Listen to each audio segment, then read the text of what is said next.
Good evening and welcome to Story Hour. I'm tonight's host, Laura Blackwell. My co-host, the marvelous Daniel Marcus, started Story Hour to help people stay connected by telling each other stories around this virtual campfire. We are also happy to announce that SIFWA has given us a Givers Fund grant again for 2024, and that is helping a whole lot with, keeping the virtual campfire burning. Welcome back to those of you returning, and welcome to those of you joining us for the first time. As always, we have two writers reading from their own work. Tonight's readers are Josh Rountree and Clay McLeod Chapman. If you're here on Zoom, feel free to chime in on the text chat. If you're joining us on Facebook, feel free to chime in on the text chat. You may be talking to yourself for a little bit, but that's okay. That's okay. We've all been there. So, the readers. Our first reader tonight is Josh Rountree. Josh Rountree is a novelist and short story writer who works across multiple genres, focusing mostly on horror and dark fantasy. His novel, The Legend of Charlie Fish, was released by Tachyon Publications. Love Tachyon, don't you? Yes. In 2023, to wide acclaim, making the Locus recommended reading list and being named one of Los Angeles Public Library's, I cannot talk tonight, Los Angeles Public Library's best books of the year. More than 70 of his short stories have been published in a variety of venues, including The Deadlands, Beneath Ceaseless Skies, Bourbon Pen, Realms of Fantasy, Pseudopod, Weird Horror, and the year's best dark fantasy and horror. Several collections of his short fiction have been published, including Fantastic Americana, and most recently, Death Aesthetic, featuring tales of death and transformation. Rountree lives in Austin, Texas, with his lovely wife of many years and a pair of half-feral dogs who demand his obedience. Josh, welcome back. Thanks so much for having me again. It is our pleasure. So, gosh, I should have asked you if you have Death Aesthetic handy because it is such a beautiful cover. So you would think I would, but I'm traveling this week and I left it sitting on the table by the door when I walked out the door. Well, you So know what I'm going to have to do? I'm going to have to make sure that I drop a link to that because it is so beautiful. That's that good, but it's not going to exactly works, but not bring, exactly. yeah, it doesn't do it justice. I'm going to have to drop a link so that everybody can go and see exactly how beautiful that cover is because it is gorgeous. Yeah, no, I love the cover. Love the cover. And I understand that you're reading a story from it for us tonight. Yeah, I'm going to read a story that originally appeared in Pseudopod and is now going to be in this collection that comes out, I think, about September 1st, roughly. So um, it's one that I love. It's a little grim, but I think maybe there's some strands of hope sort of sprinkled throughout. Hope sprinkles are nice. Do we have content warnings first, though? Yeah, so I would say this one has situations with death of a child and a little bit with suicidal ideation. Other than that, I can't think of any others. That sounds great. So please go ahead and read. All right. So this story is called See That My Grave Is Kept Clean. Dig a hole, climb in, cover yourself in grave dirt. Not your face. You aren't ready to join the dead. Not yet. The bone men tend the graveyard, unaware they're being watched. You're crying because you'd lost hope of ever seeing them. They step so softly they appear to drift above the graves. Bones bright as blades in the moonlight, tall as trees and just as slender. They clear away the dead flowers and smooth out the fresh graves with white-gloved hands. They straighten tombstones. They scatter leaves and artfully melancholy patterns across the steps of the stone mausoleum. On their knee bones in the muddy soil, they lean in close to the earth and whisper to the dead. This is their most important task, or so you've been told.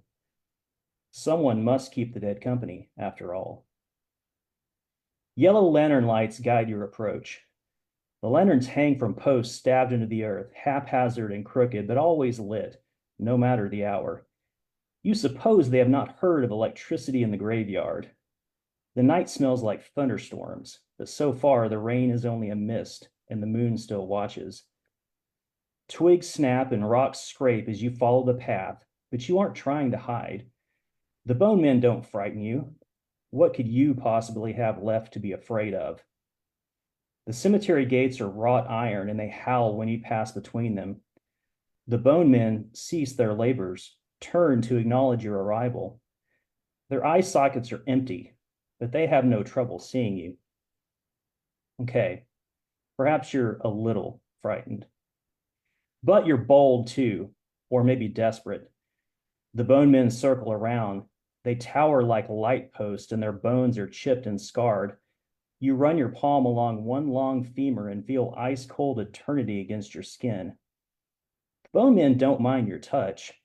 They are ancient things, untroubled by human concerns. When the cold begins to burn your hand, you pull it away. You've drawn them all in close, and this is when you open your mouth and tell them why you've come. This is when you beg them for their help. And the bone men are kind, solicitous even. They can't speak, but they can communicate, and they put you at ease. What you desire is not beyond their power, though it is certainly irregular. None among them can remember ever teaching a human to speak with the dead, but they're sure it's been done before. They have existed a very long time. They have forgotten more centuries than they remember. They agree to help you. And so your lessons begin. You're not fond of the irony, but you must acknowledge it. Alicia was the one who taught you about the bone men. Alicia collected stories of monsters and ghosts and trolls who lived under bridges the way some kids collect baseball cards. You'd heard her go on about the bone men a million times, but 12-year-olds talk so much, you eventually tune them out or lose your sanity. And you were trying not to speed, not to get caught, trying to get home in one piece. Because when your mother tossed you the car keys and asked you to pick your sister up from dance class, it was either do what she asked or confess that you'd stolen a six-pack of beer from the fridge in the garage, and you hadn't even felt that drunk, not at first.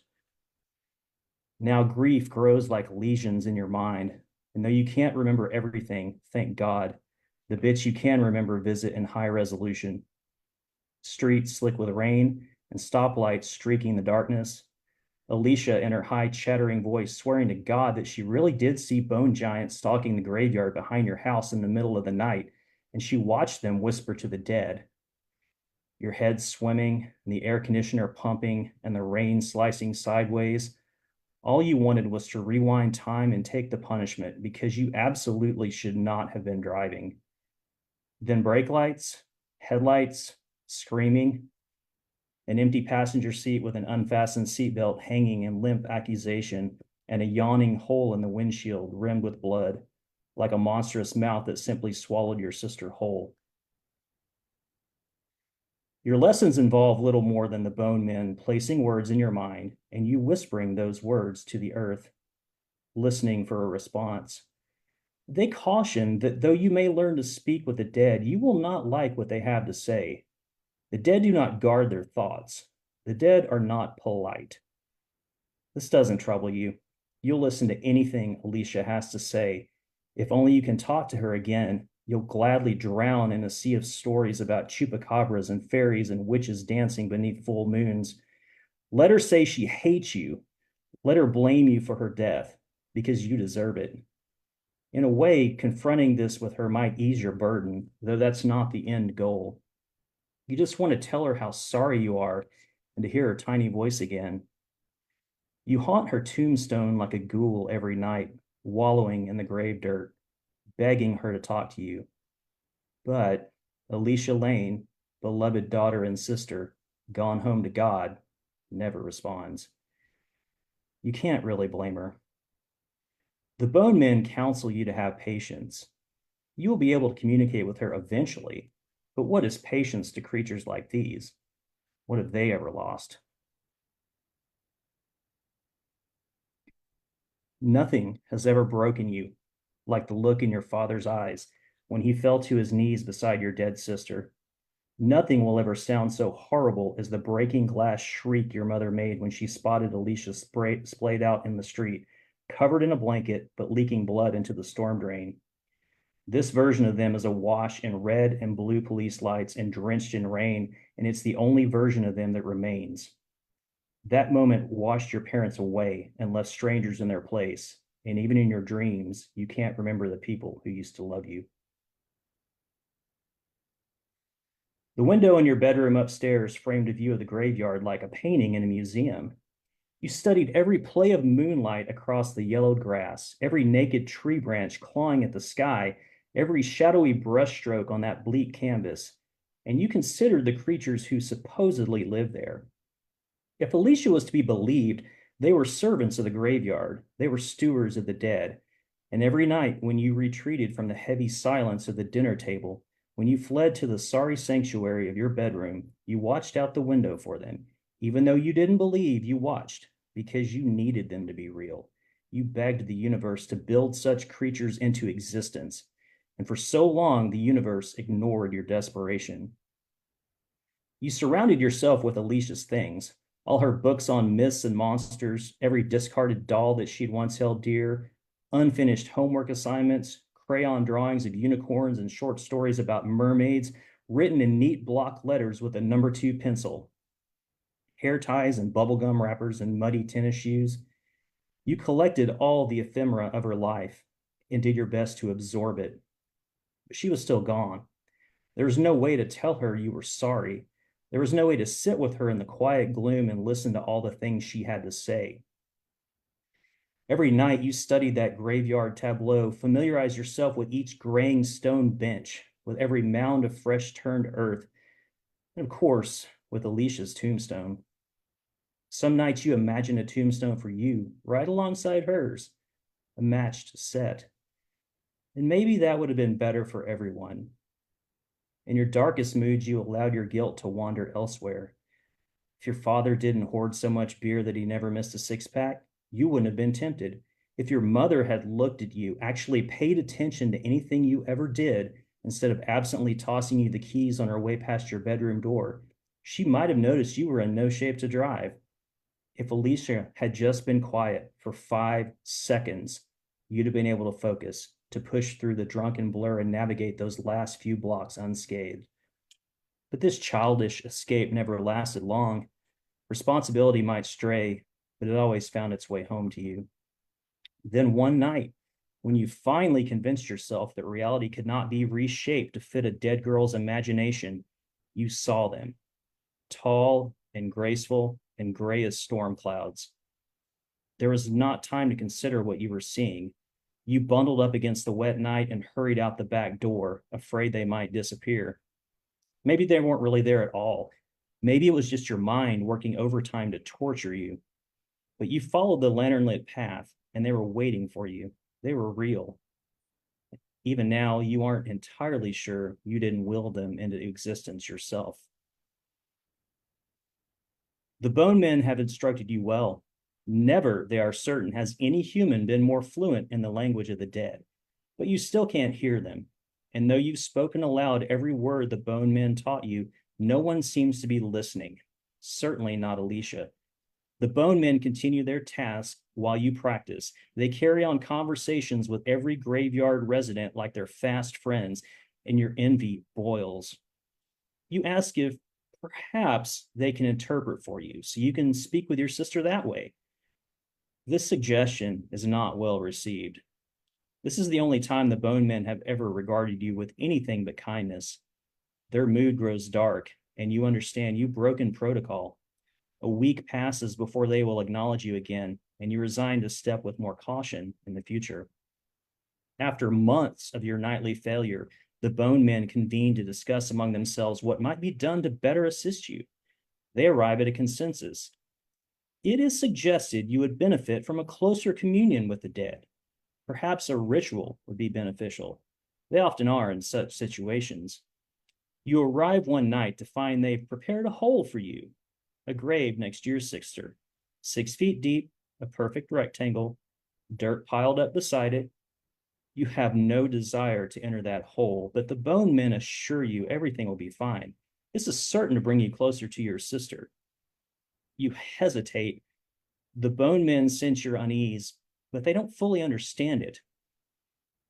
What could be more comfortable and welcoming than a freshly dug grave?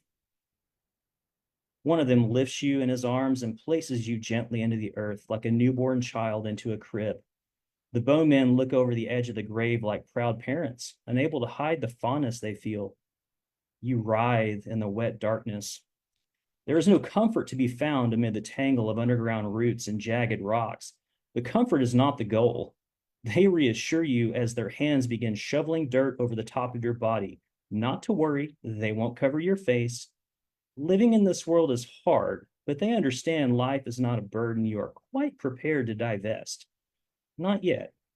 This will bring you close, though, close enough to communicate almost assuredly. When they finished, only your face remains uncovered. No moving your arms, no kicking out.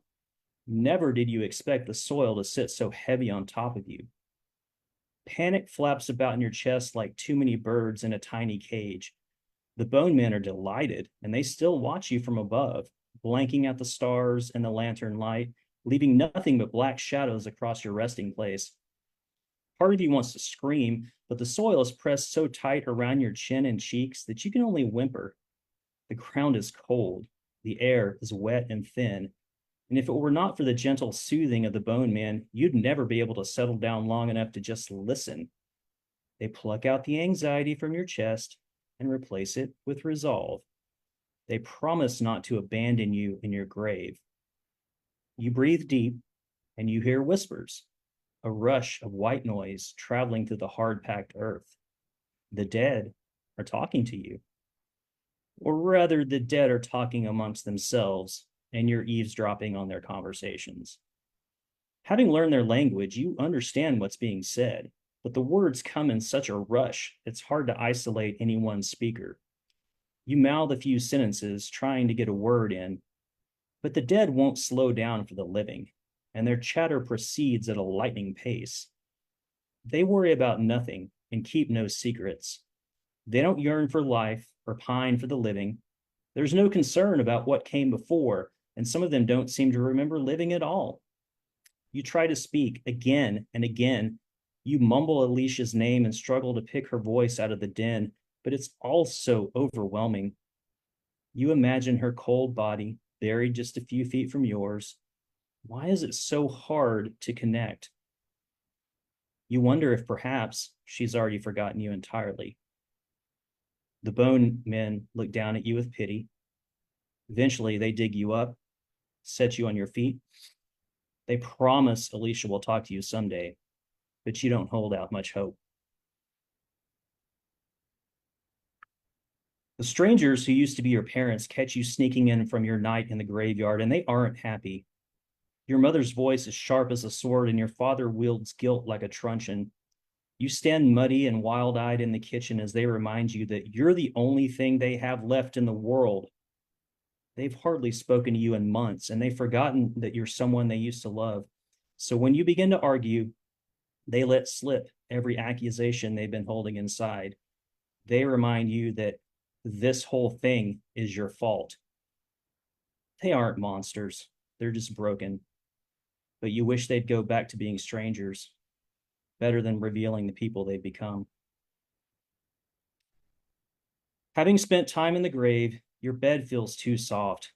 The mattress sinks in the middle, and you long for hard-packed clay.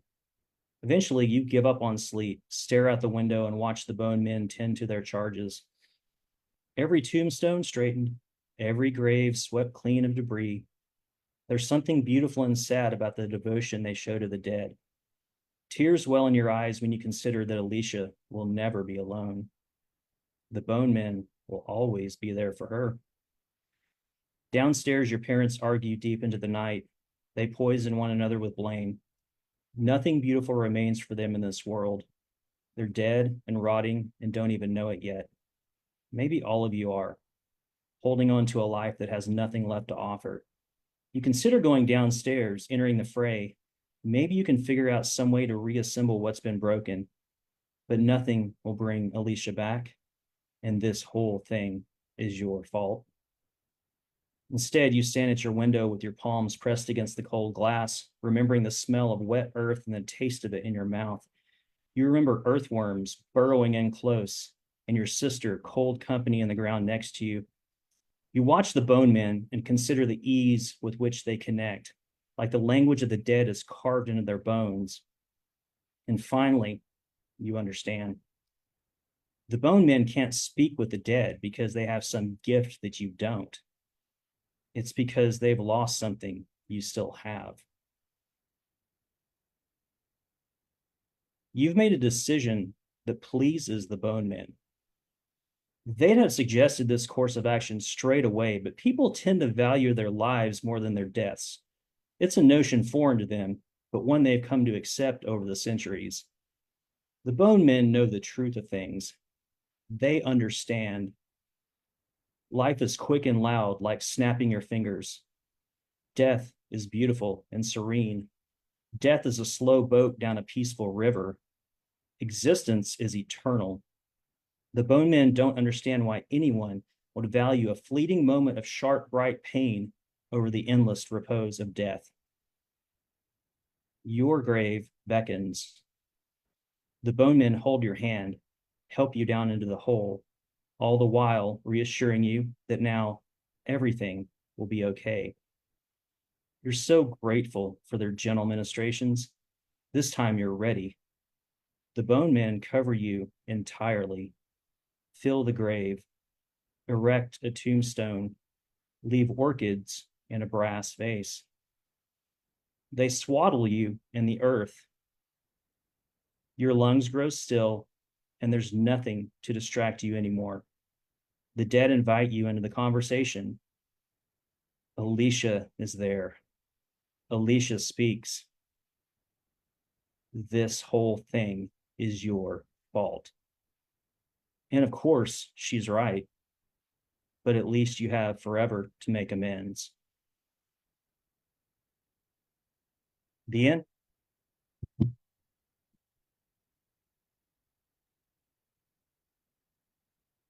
Wow.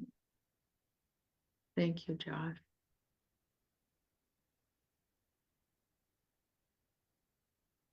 I remember this story and I knew it was going to snap my heart in half. But I forgot that you like take the X-Acto knife and you score things. Yeah. It's Before a hard you one. snap It's a them. hard one to read, Wow. but it's one of my favorites. It's gorgeous. And you said that's the first story in your collection. Mhm. Oh my goodness. Just imagine what proceeds from that. Well, it is our way at Story Hour to just take a moment between the readers to glue our hearts back together and ready ourselves for the next story.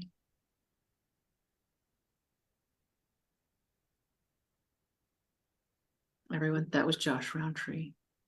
Thank you very much. And our next reader tonight is Clay McLeod Chapman.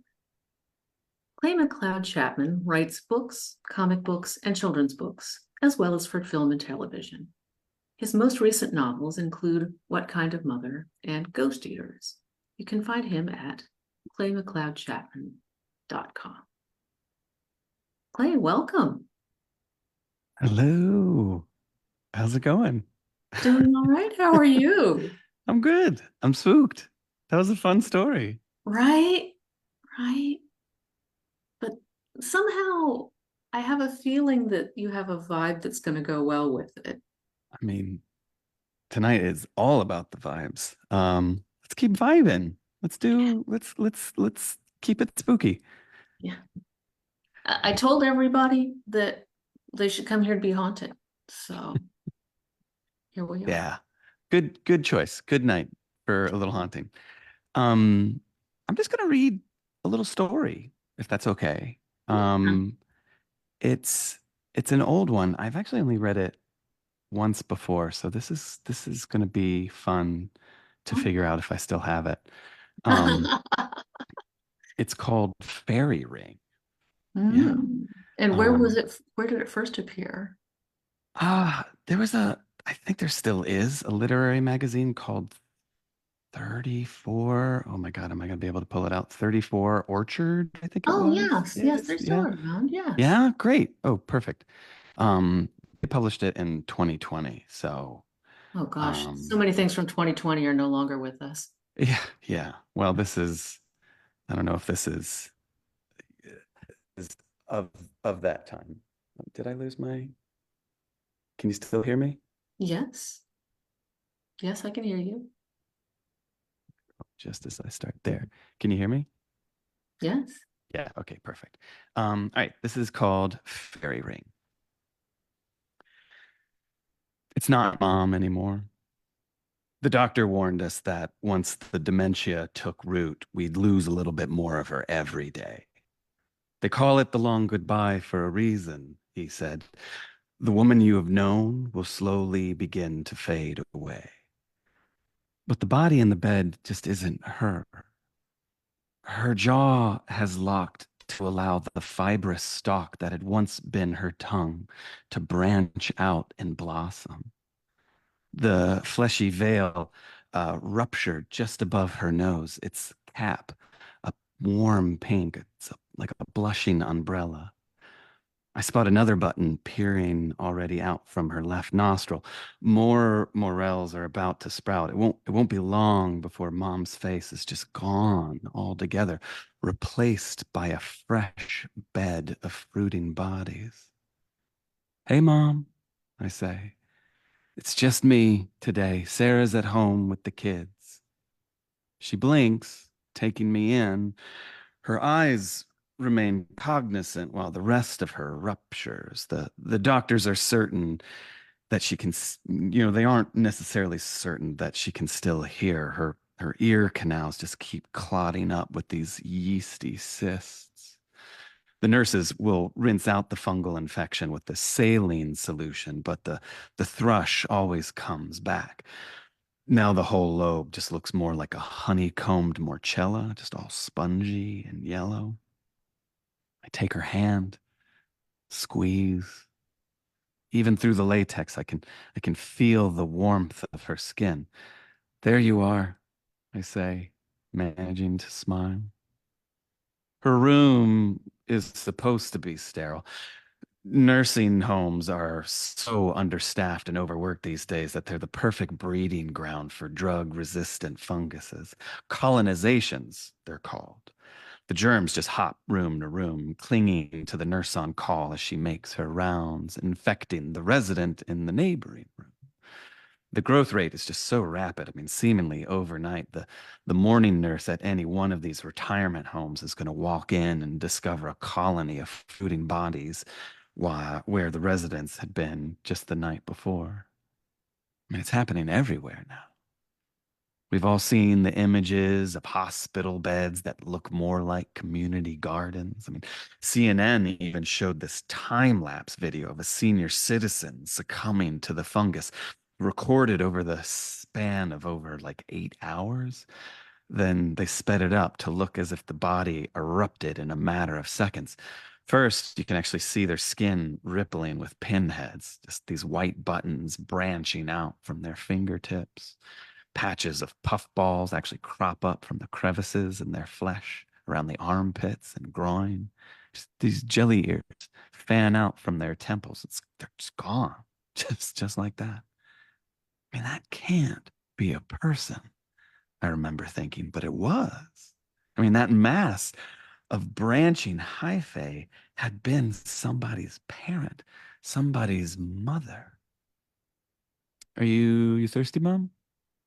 You want some water? I'm totally failing at this one-sided conversation, simply filling up the silence with nonsense. How about some sunlight? Should I go open the window?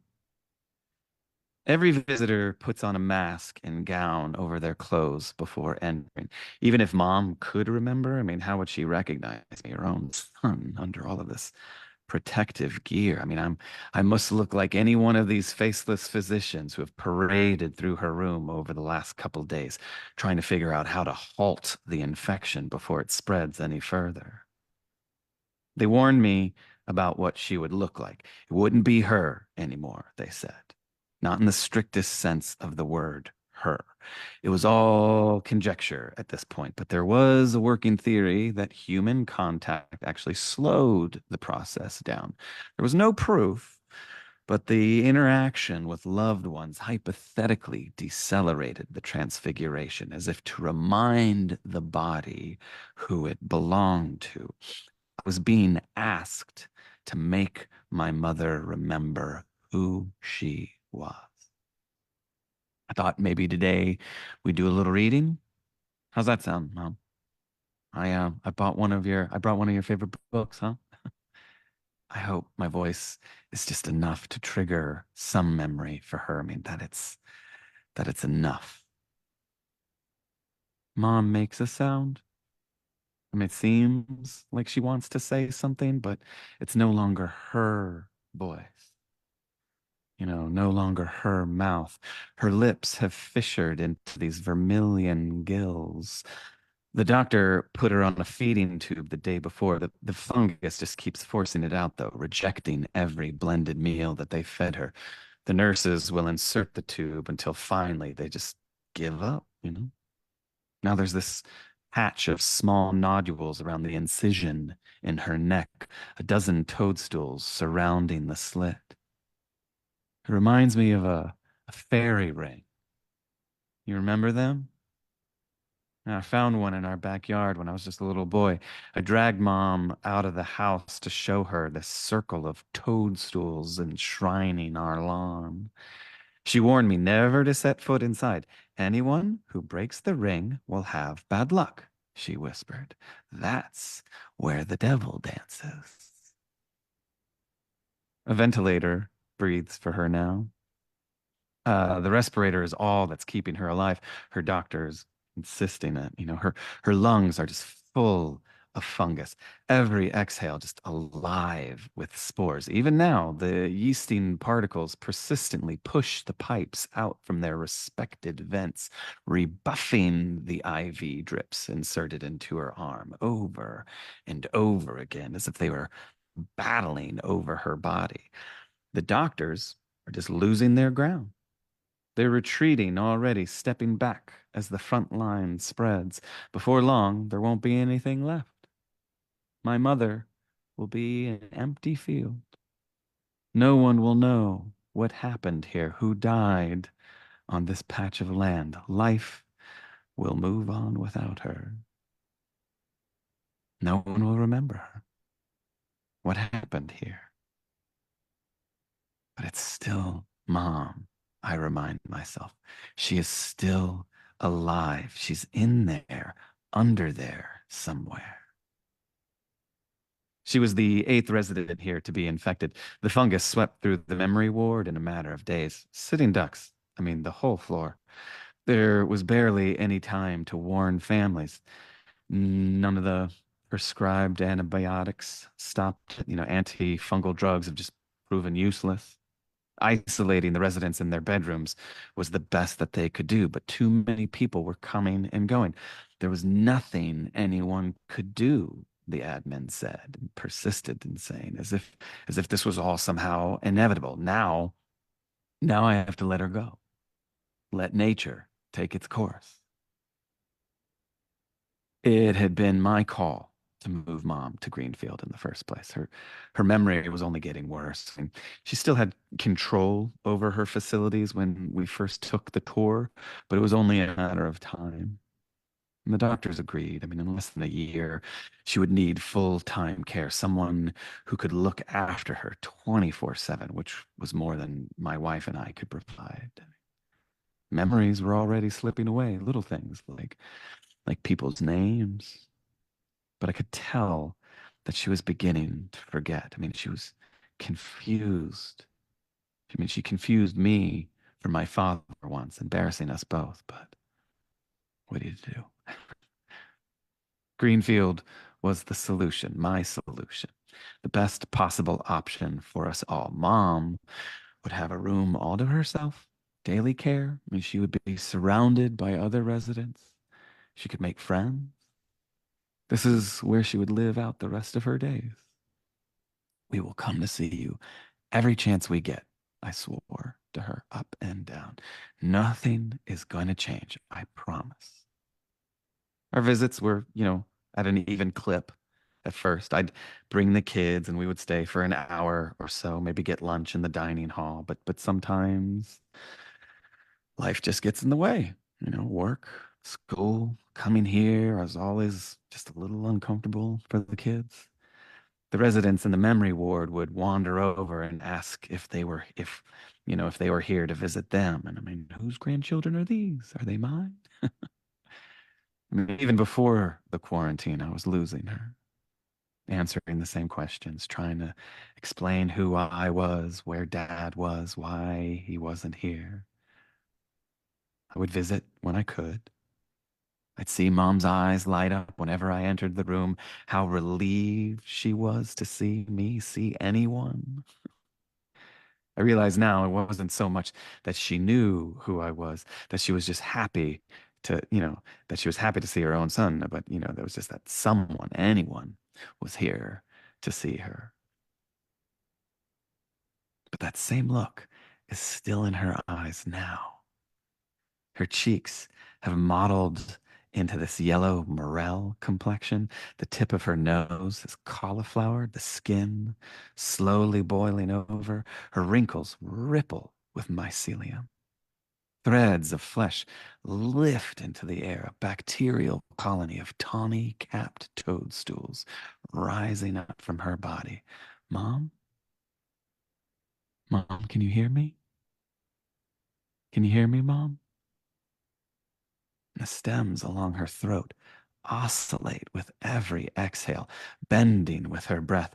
Her body no longer wants the respirator. She no longer needs a feeding tube. She is pushing every piece of plastic out from her cavities. All she wants to do now is flourish, to take root.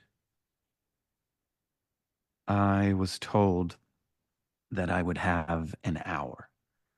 There are tests that the doctors need to run, and it's better that I am not here to see it. No one says it outright, not any of the nurses or any of the administrators, but I know that I need to say goodbye. Whenever I ask what's done with them, their bodies, I'm always sidestepped. Nobody actually tells me. Do they bury them? Cremate them? Where will my mother go? Will there be a place like I can visit? Some patch of land in the woods where she'll be planted? Where will her fairy ring be? Mom doesn't need to sit up anymore. I adjust her bed so that it's level. It's better on her back. How's that? Huh?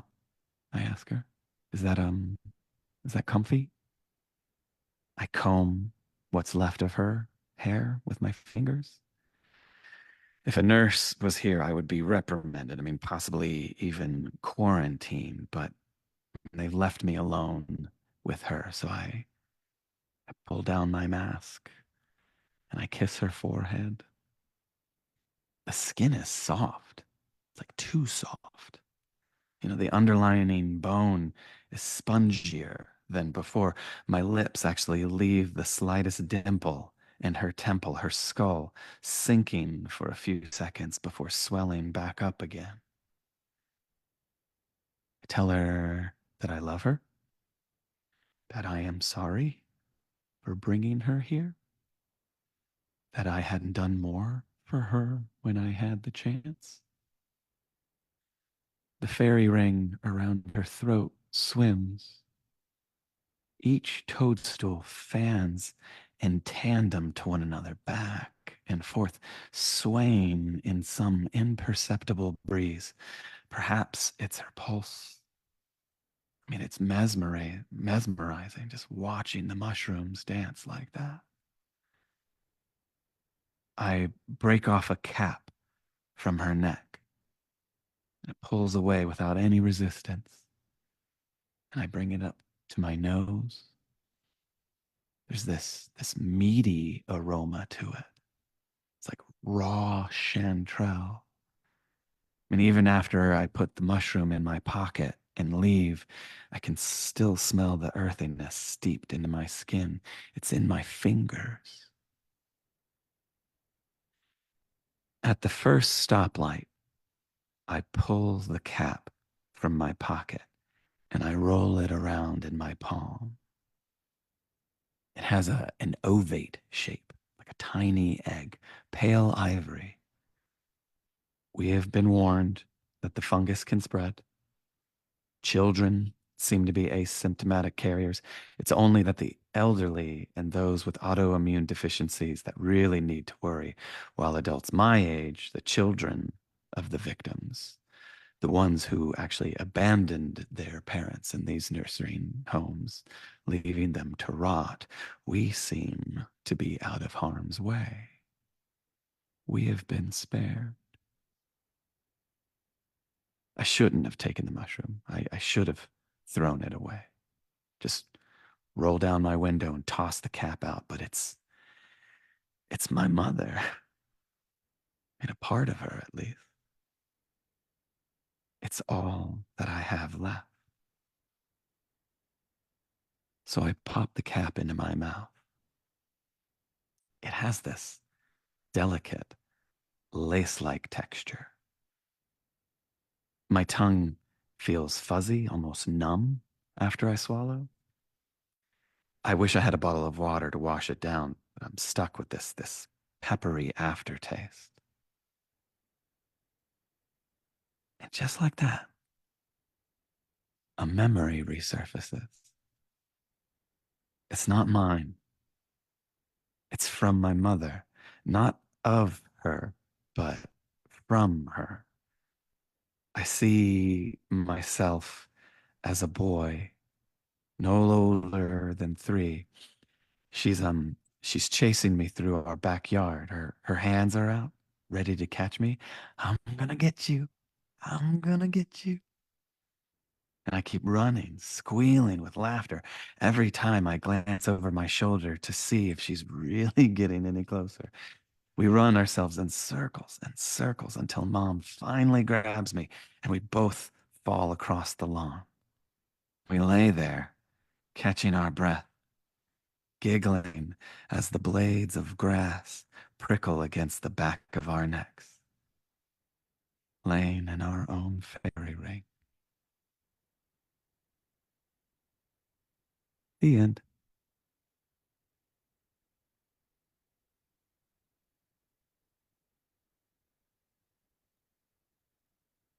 Yeah,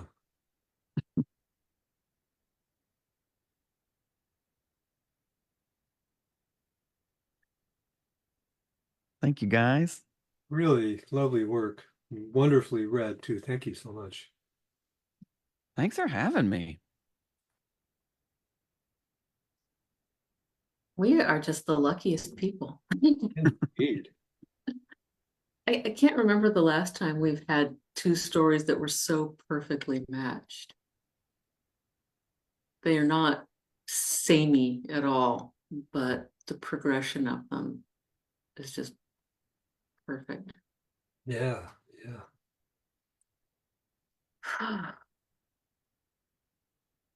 Wow. I'll probably have myself back together by this time next week when Daniel and I will be back. Next week, our readers will be Jeff Reynolds and Hanan Bernadou. I do recommend checking storyhour2020.com the day of the reading for any announcements, any changes. It's also a good place to check the calendar, learn about upcoming authors. And you can watch any programs you may have missed. Watch this one a few more times on the Story Hour page on Facebook. There are also links at the Story Hour site. Well, Josh Rountree, Clay McLeod Chapman, thank you so much for sharing these stories with us tonight. This was really special. Thank you, Laura. Thank you, Daniel. Thanks for everybody tuning in. Yes, thanks so much, everybody. That was incredible. That was so much fun. Well, come on back anytime, both of you. Yes, absolutely. Come back anytime. And I'm just so happy thinking of all the people who get to discover this later. Because Yeah. we have a decent number of people here right now, considering the time of day and Zoom and everything. But when everyone comes and watches later, we're all in the same story hour again. Thank you all. Thank you very much for bringing us here, Daniel. Good night.